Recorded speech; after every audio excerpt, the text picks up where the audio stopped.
Hello and welcome. Today I am joined by Matt Radcliffe, who is physiotherapist and clinical director at the Radcliffe Group. So Matt, thank you for joining.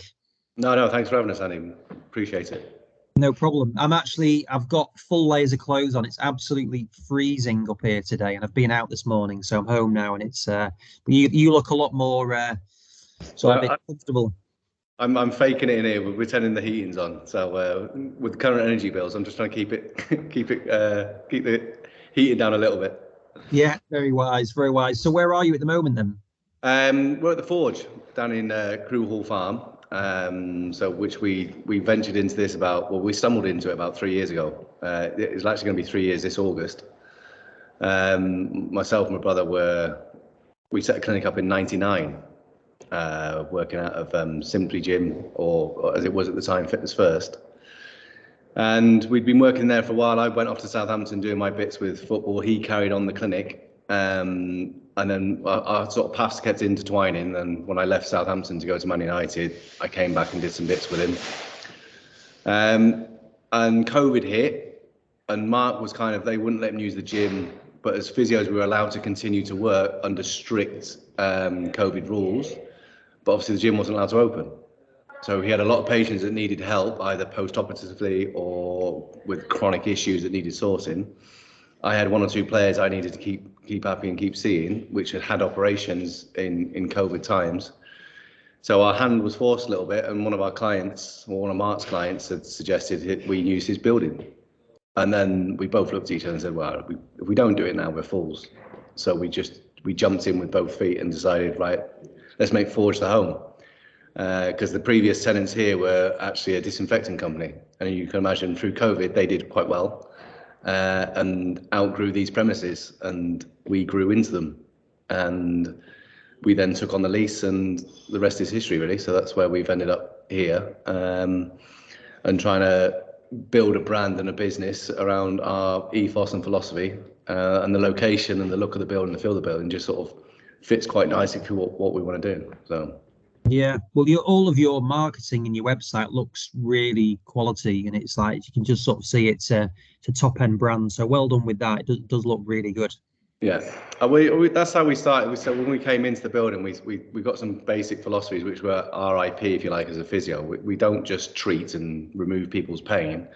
I said one of the main markers is we try and get them to move better and stop them getting injured again. And that's the philosophy we put in place with football teams is, yes, we treat pain. Yes, we give them the tools to stay fit. But the most important thing is getting all of that philosophy down onto paper and then turning it into these individual rooms. So the spaces here at the Radcliffe Group, we've got obviously the treatment area with the EMS and the reformers. That's one of our things we do. We treat your pain, get you moving better. Once we've got you into that state, we want to get you fitter and stronger and then give you the tools to be able to move forward and make sure you can maintain all that work we've done. So down here, we've got classes. We can take up to 8 people for reformer sessions.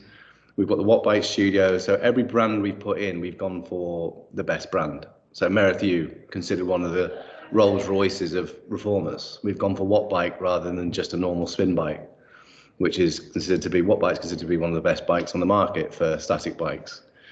The gym, we've looked at the gym and gone, right, we want a performance area, not just a gym. So we want somewhere where people can actually come in and work perfect. We're not asking them to go into CrossFit mode and throw weights about. We're saying, look, we just want to make you stronger. So it's all about team sports and trying to get, or individual sports where we've got runners coming in the door as well. But everyone that comes in the door, we're trying to impart our knowledge onto them. The stuff the experience that we've got in professional sport, we're trying to turn it into the weekend warriors or just Joe Blogs. So they can experience the same thing a professional athlete does, but at their level. So we can just tailor make it to their level. So we're not going to ask them to go and do what we do with John Stones. We're saying, right, we're going to do what we do with Joe Blogs. We'll just give you a dumbed down version that is exclusively for you. So we can make the package tailor made to what you're going on. And we're growing all the time. We've got psychologists working with us now. We've got obviously Damien, the sports scientist. We've got a chef that's working with us now who cooks for the king. So we've got some good people that we're starting to bring in. So we want the best people we can get in this building. And I'm fairly certain off the back of that, we'll reap our rewards long term. At the minute, it's a hard slog to get to where we want to go. But like I said to you earlier, it doesn't feel like work. It is a passion. It is what we love doing here. And everyone that comes in loves to be here, as in, you know, if you're working or whether you're a client, you know, we want you to be here because you enjoy it. And the experience is not only for the client, it's for the clinician as well. We want their experience to be good, and something they can sort of really grow on. So yeah, so when you're investing in all of that stuff doesn't come cheaply when you're investing in that, like moving into this new facility, investing in the website, branding, the clothes you've got, all of that is a big investment. So when you're doing that, how much planning goes into looking at the return on investment, you mentioned there, you're going to reap it down the line, but obviously you need to survive at the start point as well. Well, I would strongly recommend people do plan when they're coming into a situation like that. However, me and my brother didn't plan. It was two lads with a dream. And we just said, look, we know what we want. We had ideas in our head. And, you know, there's lots of little phrases on Instagram at the moment which you keep running into, which is like, you know, if it's a dream and you don't plan it, it's always just going to remain a dream. But we just went for it. We went, I know what I need. I've done all the experiences. There was no business plan behind it. There was just like, I know, I'm passionate. I know this will work. We were going to do this. And I was so driven that we will do it. If you sat there and planned it out, you'd be like, nah, it's not feasible. You know, there's too much risk. There's too much there. Mark, to be fair to him, just went, okay, if you think it works. I said, look, it's going to work. We're going to make it work. And we sat down this Christmas when we went out for our staff Christmas do. If you did on the Christmas do on the first time we were here, it was just me and Mark. And Mark and I sort of sat there now. We sat back at Christmas and went, Christ, there's 18 staff. And when we started, I was wearing so many different hats, and so was he. So we were cleaning the place. We were, you know, hoovering. We were building bits of new equipment that came through the door. We were learning new skills, you know, setting telephone systems up, internet. And then all of a sudden, within 3 months, we've got Lottie joins the business, Simon joins the business. And every time we added a layer, they've added more skills. So the investment then became about the people. We knew we needed people to be successful. And that investment in them is of paramount for any business to succeed. You need to invest in them. So when I've worked in football clubs, you need to spend time on, I always spent a lot of time with the players.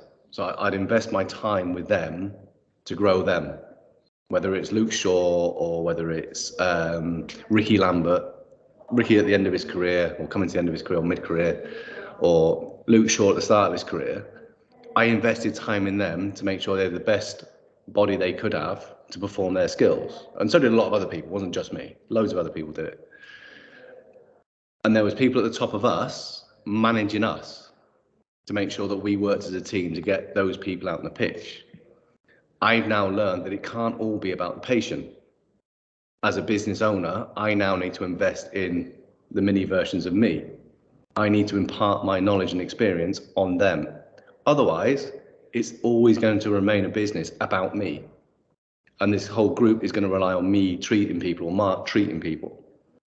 In order for us to grow as a business, we need to impart that knowledge. So we have to spend so much more time with them to grow them as people, as individuals, so that in 12 months' time, I can go, actually, I'm going to have a weekend off. Because I don't need to be there because they've got the skill sets they need to be able to drive the business forward. And it's almost like a trickle down effect. So they need to then impart their knowledge on the next person, So we're really big about people and getting the right people through the door that are thirsty for knowledge and are willing to learn. And I think I was quite unique when I started life as a football physio in respect. I was more than happy to go, I'm not good enough. I don't know, I haven't got the answers. So at 21, I would quite happily, just graduated, 21, 22 at Port Vale, ring up the Liverpool physio, Mark Leather. Hey mate, I've got this player's not getting better. Can you help me? Of course I can, Matt, no problem. Physios are big show-offs. They will gladly impart their knowledge on you and say, got this one for your son, no problem. But once you've taken enough players to see that patient, that physio, like a sponge, you've gone, yeah, thanks for that. You then go to the United Physios and you do the same thing there. So you just go and do Dave Fever. Dave, can you hear? I've got this patient. I don't know what to do with him. This and that. Oh, lovely, man. Bring him in. We'll have a chat about it. And they love to talk and they love to show off and show you their skills. And so my generation before me would impart knowledge, no problem. But it wasn't the norm. People didn't go, they would hold on to a patient and go, I've got this, I know it. No. Take them off to see people. I moved to Crewe. I was taking players to Man United to see the doctor there. Say, help, I don't know how to make this groin better. And that ethos, we encourage that in here as well. There's no harm in going, do you know what, I don't know. I'm not sure, can you help me? If I can't, there might be my brother's better at shoulders. Okay, you see Mark for that. He's really good on shoulders. Get him to do that. Groins is my thing, and knees and ankles. He's brilliant on shoulders. He loves it. Oh, go and see. Why see me? See Mark. But we encourage that ethos here is to really take ownership of your learning. It is not all about text. It's not all about the research. It's not all about going on a course. They're important. The best way to learn is through taking a patient and visually seeing someone take that person from point A to point B and beyond. That's how you learn. That's how you grow as a clinician. And I believe that in any industry, no matter what you are, if you're willing to be in an environment where you can, don't get me wrong, if all our physios did that with every patient, we wouldn't earn any money at all. But so on certain cases that aren't going to plan, go and see the senior physio, no problem. And we've done many what we call multidisciplinary team meeting here, where we've gone, right, bring the patient in, we'll sit for an hour, 2 hours, and talk through and discuss why they're not getting better, what we can do better, how can we improve, what can we do to get you better, how can we make that experience better for the client. So although we might pride ourselves as being the best in what we do, I think there's no hardship whatsoever in going, there's always room to learn, there's always room to improve.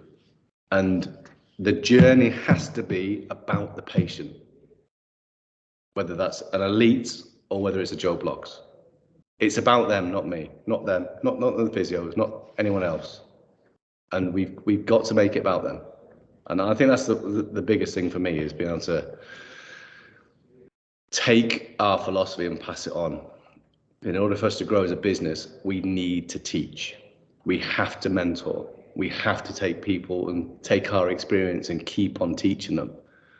And every time we put something onto a CPD and do a new philosophy, we then realise there's a physio here might go, I did that stuff and it's just not improving like we thought. And then you have to go and take them and go, yeah, you missed that.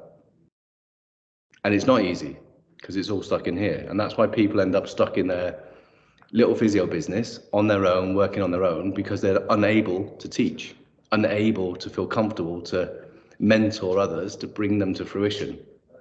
And what should end up happening is the senior physios here, when we get into our 50s, are doing more and more mentoring and less hands-on, because the ones that we're doing now, by investing the time now, by the time it gets to the end, we'll be just here as a mentor, not as a treating clinician. Or you still keep your hand in, obviously, but you'll be doing a lot less hands-on and more mentoring and looking after people. That's really interesting. I literally spoke to Mark Leather for an hour this morning. He phoned me on his drive in, and he was saying a very similar message. He's like, it's no good you thinking you're the expert of everything. The biggest thing is being able to know, actually, you need to go and see whatever specialist it is, and acknowledging that you need assistance with something. Do you think that is that a common thing within the game, that mindset? No, it's not. Unfortunately not. We've got some really forward-thinking clinicians out there. There's some that still want to hold on to everything and feel a little bit threatened by people getting involved, which I can totally understand.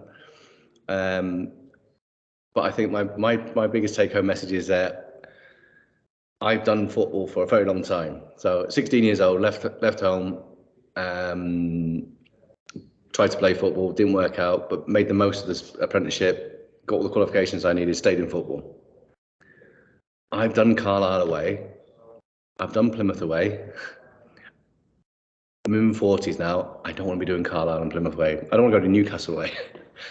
I'm not sure I want to go to London and back anymore. Now, I'm quite happy having my weekends back eventually and not do those things. So I'm quite happy for those younger physios to go off and do those games, because you need the energy to want to do that. That takes a special mindset. I had that. I've moved on from that now. We're happy to impart our knowledge and our experience on those. Let those younger physios go and do that thing. We're here to help you. We want to assist you. We're not after your jobs, because we've done that. We don't want to go back there. We just literally, I think, as football grows and gets a little bit more mature now, I think more and more players are getting their own physios. We've got some really good links. So likes of Middlesbrough Football Club, doctors always on the phone to us, what do you think about this? Should we do that? Sending players to us. We might just see them once, do a review, give them some ideas. The physio comes with, we chew the fat, because it's the one time that player can have 3 hours with a physio and his physio, where we just chew the fat. And did what I did when I was at Port Vale and Crewe, took players to other places and just sat down and went, yeah, is that what, and sat, and I just made it all about that player. And I think if you can give those players that experience, they will go, do you know what? The club cares. They can give me 3 hours time one-on-one. The club can't. And it's just because it's a simple numbers game. 25 professional players get in at 9 o'clock in the morning, get ready for training. You just tape them up, you get them ready. They go out on the pitch. They might pre-activate at 9:30 till 10, 10:15. You've then got to get them out onto the pitch at 10:30. Before you know it, it's 1 o'clock. Oh, by the way, you've got to fit your treatments in. And the lads are coming in from training, someone's got a knock. Can you have a look at him? Can you do this? We're going for lunch now. Right, everyone goes to lunch. Everyone comes down. We've got some other meetings to go into. Before you know it, you've had an injured player in who's on a 9-month ACL rehab program, who's seen his physio for 40 minutes. But they're expecting him to go on and get on with his program, which is absolutely fine. But you've taken that person out of an environment where he's been told what to do every minute of every day. Come in, be there, do this, do that. When he needs you the most, he gets you 40 minutes. It's really, if you're lucky. And if you're at a really big club and you can assign a physio to that player, that's different. Yeah. Now you're talking about skill sets. But in those clubs, they can't afford to spare staff like that. Imagine, potentially a career-threatening injury, and you get 40 minutes a day if you're lucky. Mm. It's like, try and get your bits done. And most of the time you'll find it'd be 40 minutes with one person, 20 minutes with another. Next day they're off and someone else is in. And it's a practitioner change. Here, we'll just go, what about you? Yeah. You're getting me for 3 hours. And you've got your own sports scientist. He's going to look at your nutrition, keep your weight under tow. You're going to do that. Everything we do here is all about them. So when the elites come in the building, it is literally one-on-one. It's literally about them. And that's what we try and also push on to our clinicians here. We do pride ourselves as well that so Mark's the clinical director for the day-to-day running of the physio. We do an hour with every patient. I don't believe in half hour, 45 minutes. It's got to be an hour. I just think that I want the physios not to feel rushed. I want to feel the patients aren't being rushed. And the same way that at a football club, well, I think an hour's not enough. Nowhere near. You're a professional athlete. You need 3 hours. And some days we've had like almost 3 clinicians to 1 player. Massage therapist, myself, physio, Damien, sports scientist. There's been 3 people, and at every stage of that, there's been a 20-minute overlap. There's never been like, oh yeah, go and see him now, or yeah, go there now. There's proper overlap. Right, we've done this, and the plan's been stuck to, because it's made on the Monday. Any person that's involved with that player that week is sat in that meeting on the Monday.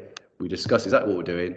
The players discuss with it. He knows the plan. We stick to the plan.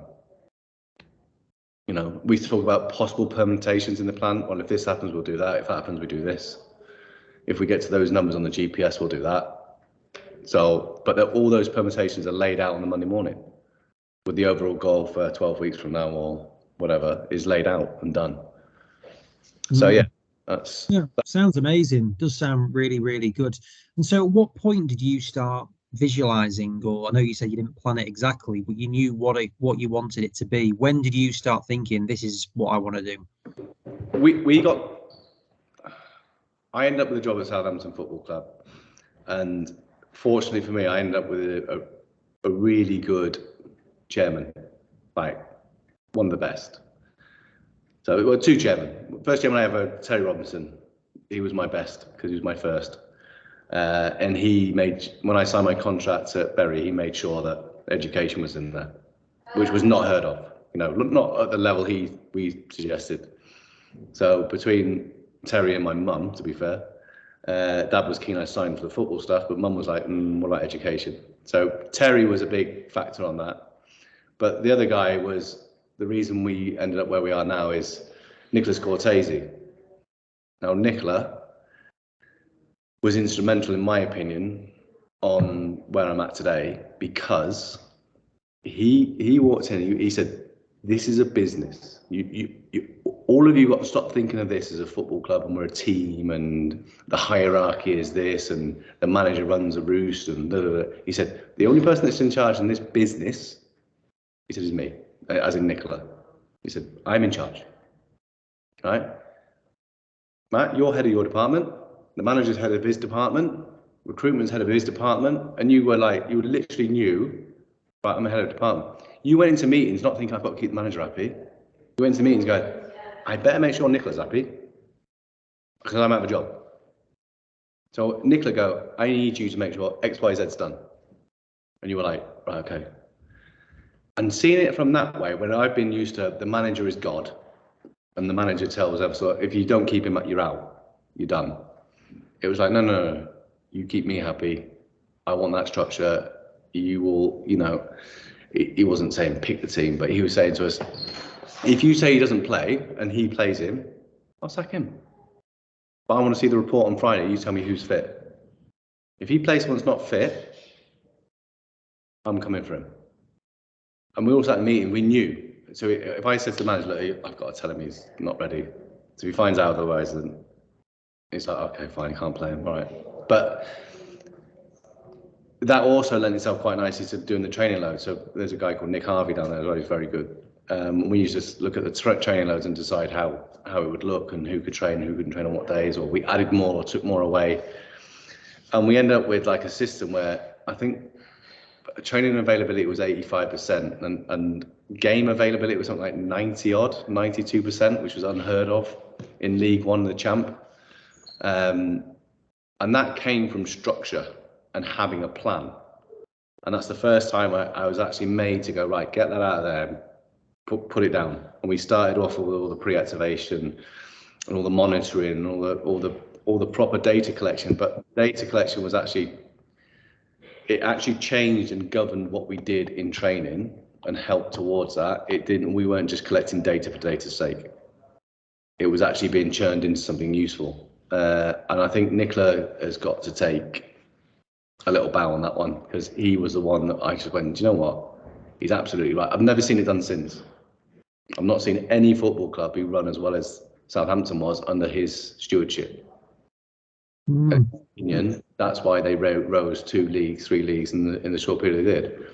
And thanks to him, we brought in people like unheard of at the time, Pochettino. I mean, he probably would have got to where he was, no problem. But I think if you sat down with Poch and said, who was the guy that really helped your career on its way, he was going to do it, because he's phenomenally driven and he's got some really good people around him, like really good. And can't wait to see him back in at the top level again. But he took a chance on him when he was out of work, and then they worked together. Don't get me wrong, they fought ferociously at times, but Maurizio understood what position I was in. He understood the position of Paul Mitchell, what we had to do. And it became, and every time we brought a stronger leader in, Nicholas, if someone left, he would replace you with someone better than you. So you were leaving Southampton either because you were doing unbelievably well, we'd sacked you. And he would replace you with 10 times better. So if you were left because you were doing, he's in his headset, he'll be going, I'm going to replace you. You want to leave me? Okay, I'll replace you with someone better than you. But I think the ethos at Southampton became, when he left, it was like, oh, we can save some money here, we can do this, we can do that. And now you just look up now and you think, it took a long time, but that you can start to see why it may have descended. I don't know, because I've not been involved with them. And it's a great club, and always be dear to my heart for what they did for me. And helping me on my journey to get to where I am now. But for me, he was phenomenal. No, that's really interesting like that. So what was his background? Investment banker, I think, was his main one. So he was very tight with the owners that took over at Southampton. And I think the owner at the time just turned around to him because he was helping him with his finances, and he was improving his portfolio like you wouldn't believe. I just think they said, do you want to take this on as a project, this Southampton Football Club? Because he saw it as a massive potential to earn good money. And I think it was more, I wouldn't say fun, but I think they wanted to do it as a side project of the other investments they were doing. But again, once Nicola got hold of a project, that was it. But I think it took a lot of energy out of him as well. It's sad that not to see him involved in football, in my opinion. Well, it is interesting, isn't it? Because you hear a lot of people come in, like Clive Woodward got involved at Southampton, didn't he, as well? But people come in, they try and treat, say, football as a business. Yeah, it doesn't always work. So it's really interesting to hear that did work there, because it's so much history and institutionalization in the sport. Yeah, I think he had a way about him that, you know, you didn't get really a lot of choice, if I'm being honest. You had to, you know, fall into line and do what he felt was right. But that taught me a lot of lessons moving forward as well, is how to, you know, he was very keen on staff development, and we had endless meetings on, which I'd never done before. And if I wanted to improve something, so we'll put your budget in then. I was like, budget? I just make people better. No, that's your department. That's your. So there was another guy in the department who used to run all the budgets, and then we used to have to justify the spend. And whereas in football, you just go with the trend. Oh yeah, go on, and you get that. But now this time it was like, no, you justify why you're spending that. And that's the first time where I started to learn a little bit about the business acumen of what I was doing. That you know, don't just go buying things willy nilly. I want to know that it's going to make a difference. So yeah, there was a lot more structure, should I say, than there was previously at other clubs I've been at. But to be honest with you, Southampton was the first one we actually had. Preston, there was 2 of us. Crewe, there was 2 of us. Port Vale, there was 2 of us. So the departments were tiny, and then you walk into Southampton, and the budget went from something like, I don't know, 400,000, making numbers up now, to something like 1.8 million on sports science and medicine in wages and running the department. So the salary, the difference on the 2, because they were going for category 1 status at the time, so we were having to we had physios coming out of everywhere. But then that's the first time I actually saw, it took me a while to realise it, but you need to spend time with these people in order to invest their time to get them to where you want them, without them realising you're taking them to where you want them. So in that scenario, and this scenario is different. We want you here, and then next year there, and then the year after that there. So here we can be very clear. So, no, this is our business. You will fall into line, learn the philosophy, then we'll move you on from there. So yeah, it's really, I just find it really refreshing and nice when you obviously speaking with such respect, and like how much you learned and valued, even if I presume he was a very hard boss, but you valued it, and it helped you. You know, it improved you. So it's good to hear that.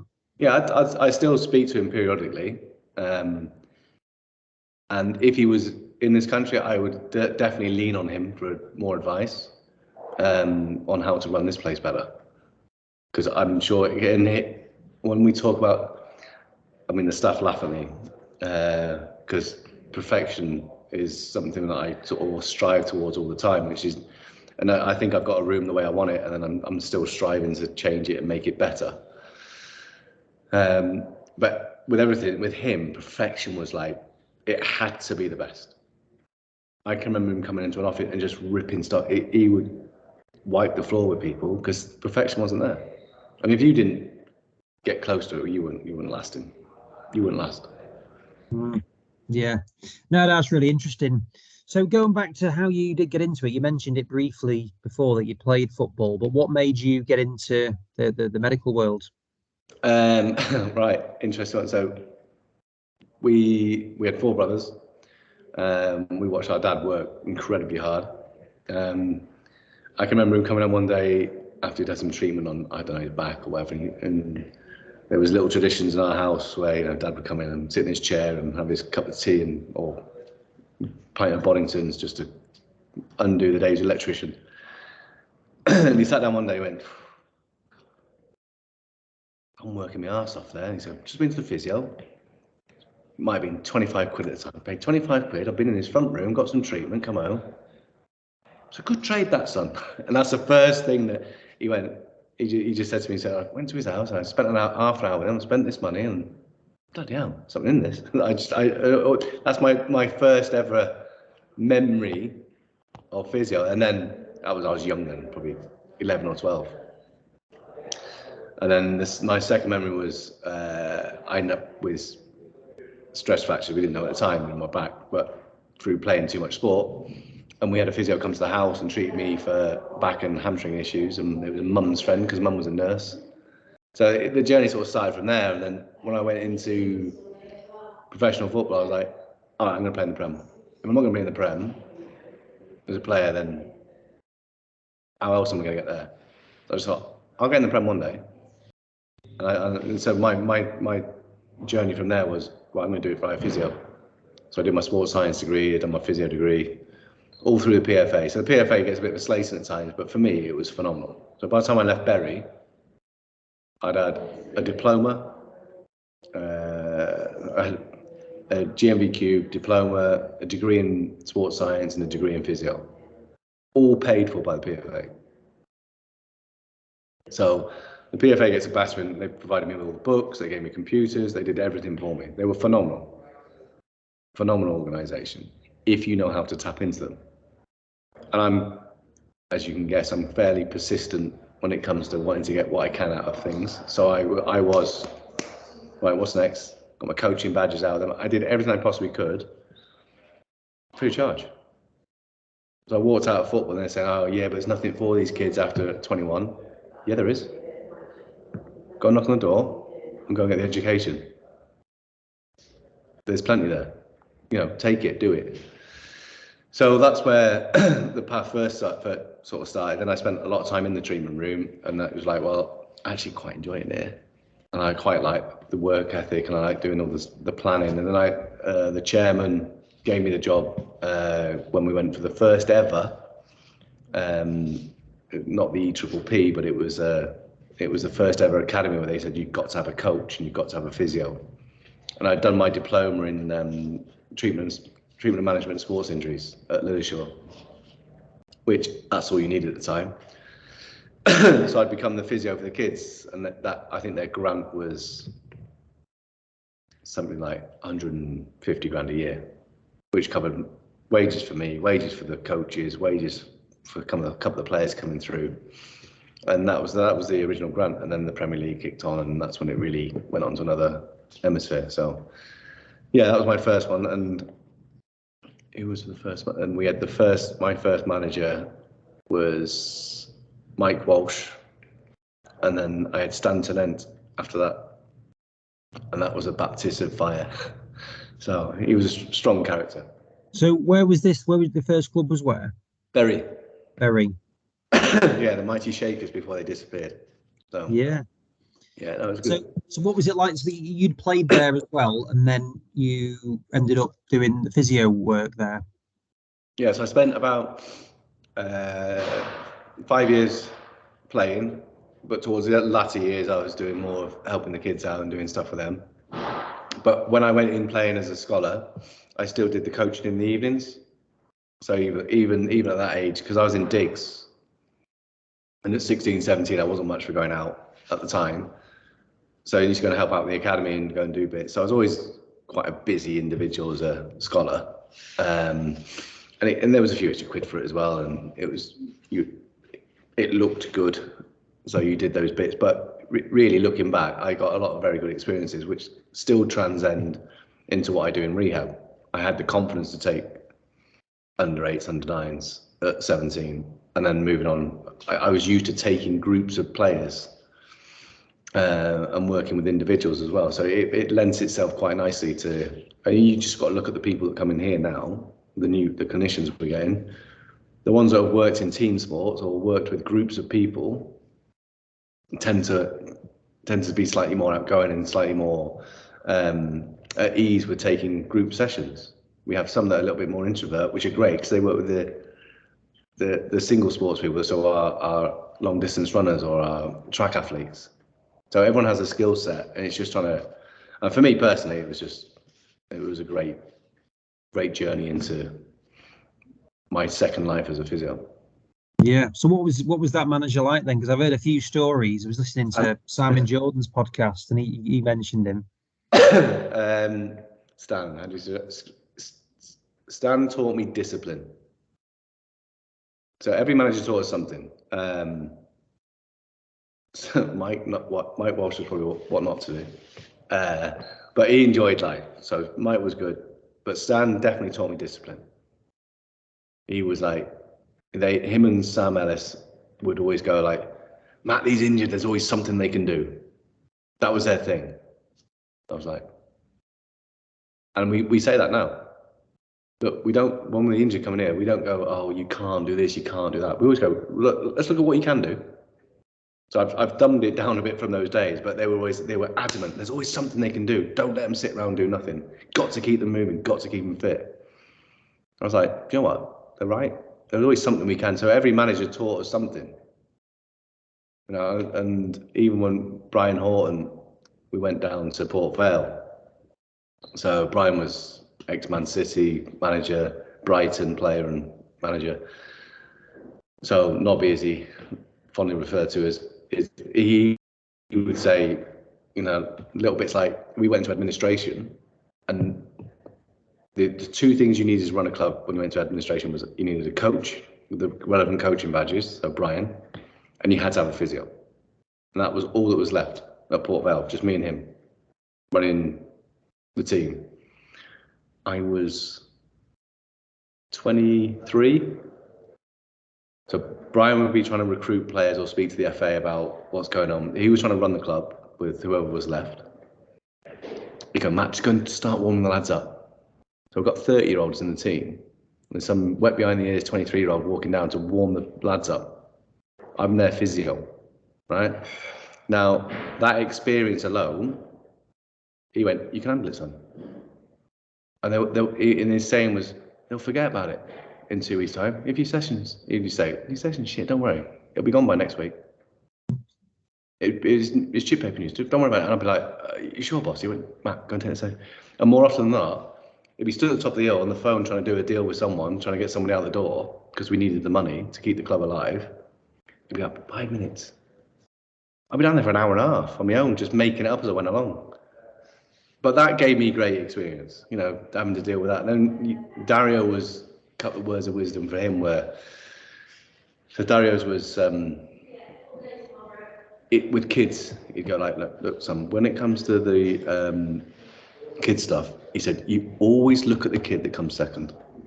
I was like, what do you mean the kid that comes second? He said, don't tell him what comes first, because he'll be used to coming first at 14, 15, 16. When he comes second, when he comes into the pro game, you won't like it.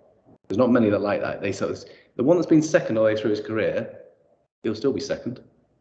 He'll push harder than that one that's been coming first. So he always said, don't ignore the kid that was second, basically, because he's determined enough to try and push for first all the time. The one that's been first, he won't like being knocked off his perch.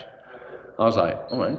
So that all of them gave you something. And then Alan Irvine, my God, detail.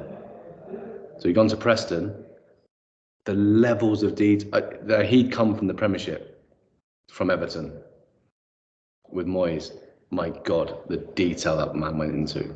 I've never seen detail like it.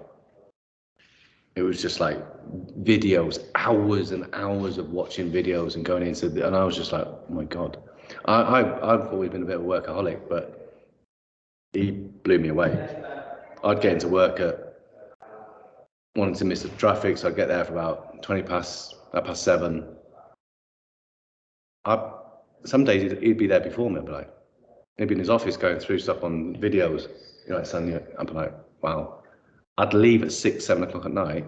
It'd still be going back over videos, and he'd have all his stuff in there. I used to laugh because his staff would be sat there. The goalie coach, Andy Rhodes, would be going. And I'd be giggling because he didn't quite have the same work ethic as Alan. Alan was like next level. Andy was great, but Alan Irvine was just like another level. And yeah, we like Nigel Atkins, very inclusive. Got everyone. He was very sort of let everyone have their say, and he did the team meetings really well in the morning. And that's when I first saw that sort of side of things. There's always something you can pick up from someone. And Pochettino, it was like Alan Irvine on another level again. You know, even because his detail wasn't just about videos and planning. It was like do this. You're like, you know, I sense some change in the air. They're like, everything okay? And he was very emotional. And he really did care. I can remember my daughter fell off a bike and hurt herself. He turns up at the hospital. You know, he's just that guy. His emotional intelligence is phenomenal. Like really, really clued in. So I think every manager's given us something. And then Damien and I went to work together with Gary Speed at Wales. I just love to have got to know him better. Just a phenomenal human being. But taught us loads, like some really good people. So I've been really fortunate on my journey and just learned lots of things of lots of different people. Yeah, and it's just been, and I'm that person we're not scared to put people in this building that are better than us. Don't fear them. We invite them in. Come in, no problem. Come and work with us. Come and teach us. Come and show us new stuff. Yeah, no, that's really good to hear. So when you were going to Southampton, was that the first one that was well away from like the northwest, basically. So was that a big move? Yeah, after growing up in Dorset and then ending up in Bury, it got to that phase where I was actually spent more time up north than I had in where I'd grown up in Dorset. So by going back to Southampton, it sort of evened itself back up again. So it was quite nice to return to the south coast again. Very different going back down. I think I moved up here when my grandfather was from the north. He's a Manchester boy, my grandmother. And I can always remember them saying when I came up there, and you'll have loads of friends up north. He said, you won't have as many down south. You'll have loads down south. So sorry, 2 seconds. So yeah, and he was just like, you know, the difference was you get loads of friends up north. But he said less down south, but the ones down south will be there forever. So I was like, okay, fair enough. And it's true. It's true. So we got like heaps of friends up here, but less down there. But they seem to last longer. And then how did the move to Man United happen then? I think Louis van Gaal went in and wanted some change. And then so I think that was kind of forced upon them a little bit. So they went out to look for new clinicians based on Louis wanting to see some new fresh faces in there. So I think historically what they did at Man United was you were with the 16s, you go to the 18s as a physio, then from the 18s to the 21s, and then from the 21s to the reserves, and then so on until you got to the first team. So you're basically waiting for someone to retire all the time to move up the chain, historically. And I think I was the first one that changed that came in straight at the top with another physio that was there. So yeah, Louis contacted by this doc, so Steve McNally at the time, and Steve brought us in, and I really admired Steve. He's an excellent doctor, and you don't last as long as you have done in a Premier League team as he has without being as good as he is. So he was excellent. And then obviously got used to the Dutch way of doing things. So Louis was definitely a different character. He was like brilliant. Just really enjoyed working with him. And then I struck up a relationship with Robin. So Robin van Persie then decided when he left he wanted to go over to Turkey, so he took me over there eventually. But yeah, it was quite a journey there. But they maybe weren't quite ready for change. And I wasn't willing to change my philosophy or ethos to dumb it down. So something needed to give.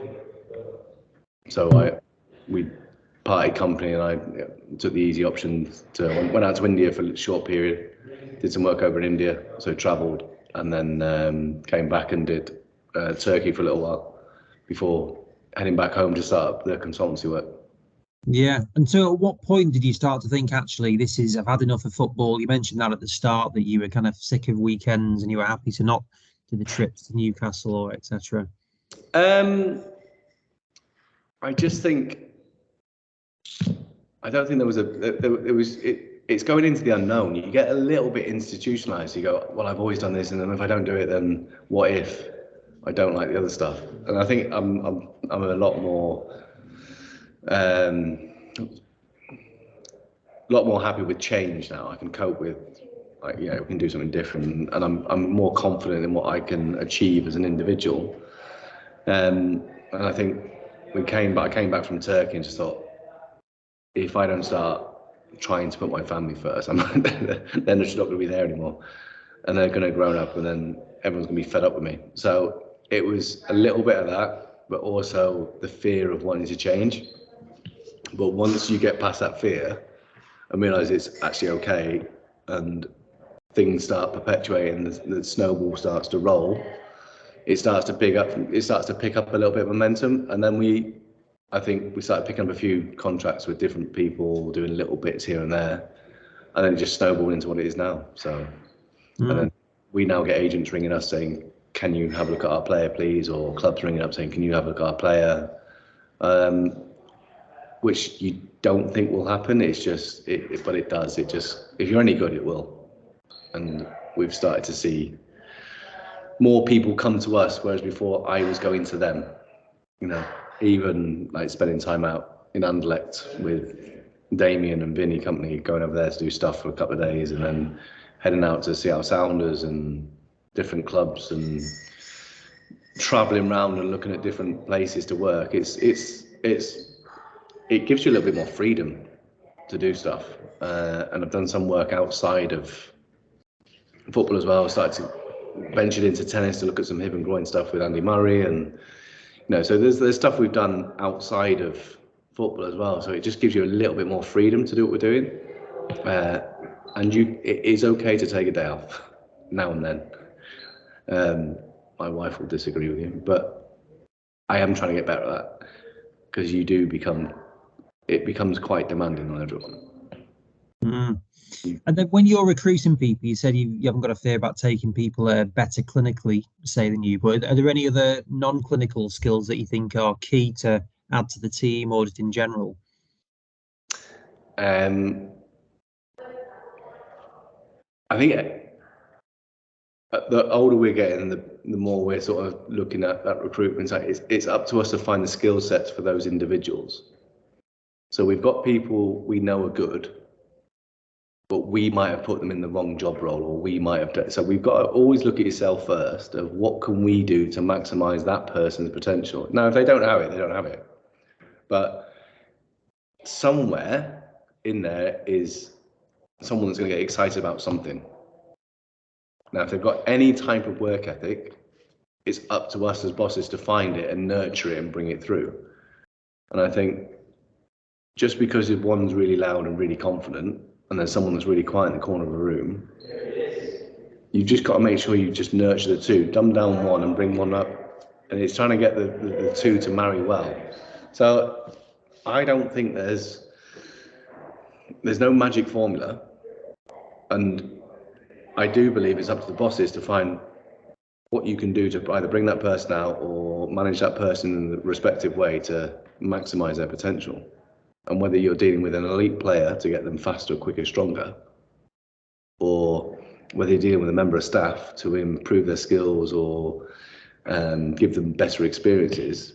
But like all of these people in here, if you went off on your own and sat in the gym and set a little clinic up in a room, you'll make good money. But your skill sets, I promise you, will do that. Because you're just going to have Groundhog Day. You're going to be repeating the same old stuff you've done for the last 10 years. And if you're not careful, you just do that. If you want to do that, surround yourself with people that are as good as you, better than you. And all that's going to happen is you're going to do that. Get people in the building that are going to challenge you in the right way. They're going to make every day, and sometimes I want you to feel uncomfortable. I want you to feel like, I didn't like that. I didn't like the fact that you pulled me up or you change that exercise when I'm in mid-flow with a client. It's fine. Won't do it again though, will you? And you'll think about it and you'll do it in a slightly different way. You do it in a really nice way. I like that exercise, but let's add that in. Let's do this. Try that.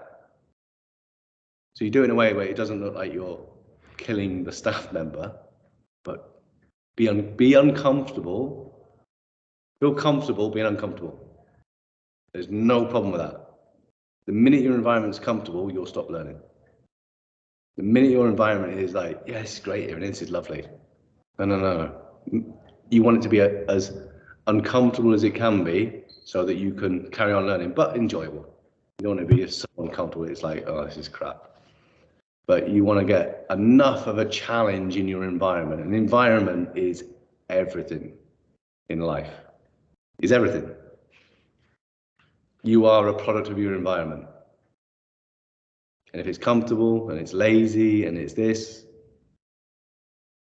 okay, if you're happy with that, stay there then. And keep a nice, comfortable environment. Just keep it nice and comfortable.